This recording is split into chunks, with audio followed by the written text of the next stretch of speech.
Que sont les cartes de crédit? Les singes utilisent des feuilles pour acheter des bananes. Singe mange banane, vie belle.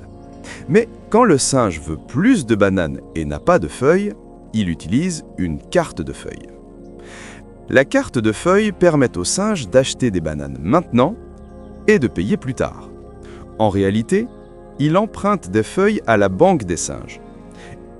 Et c'est là que commencent les problèmes. Quand le singe passe la carte, la banque paye les bananes pour lui. Maintenant, le singe doit des feuilles à la banque. Il a environ 30 jours pour les rendre. S'il paye à temps, tout va bien. Sinon, là commence le mal de tête. La banque ne donne pas de carte à n'importe quel singe.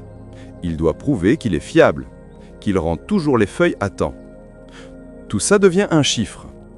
Le score de crédit. Note haute, la banque fait confiance et prête plus de feuilles. Note basse, même une banane pourrie tu n'arrives pas à acheter.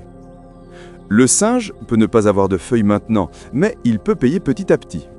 Ou il veut augmenter son score pour obtenir de plus gros prêts après. Ou une dépense imprévue arrive. En plus, la carte est plus sûre. Si on la vole, ce sont les feuilles de la banque, pas celles du singe. Et il y a des récompenses. Points banane, miles de vol, même des feuilles en plus.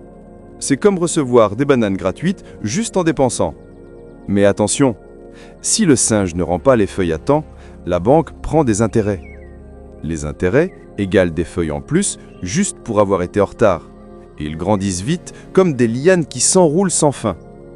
Une dette de 100 feuilles devient 110, puis 120 et continue d'augmenter. Bientôt, le singe est coincé dans une toile de feuilles sans sortie. En plus des intérêts, il y a la taxe de retard, la taxe annuelle, la taxe pour retirer des feuilles au distributeur, la taxe pour trop utiliser la carte, la taxe pour ne pas assez utiliser la carte. Avec la carte de feuilles, on dirait que même respirer devient une taxe. La carte n'est pas des feuilles gratuites. Singe malin dépense seulement ce qu'il peut payer dans le mois. Il ne dépasse jamais 30% de la limite et il paye toujours tout en entier et à temps. Ainsi, le singe gagne des points, augmente son score et il n'est pas esclave de la banque. La carte de feuilles peut être un outil ou un piège. Dans les mains du singe riche, elle donne voyage et banquet de bananes. Dans les mains du singe distrait, elle devient une dette sans fin. À la fin, celui qui gagne toujours, c'est la banque des singes.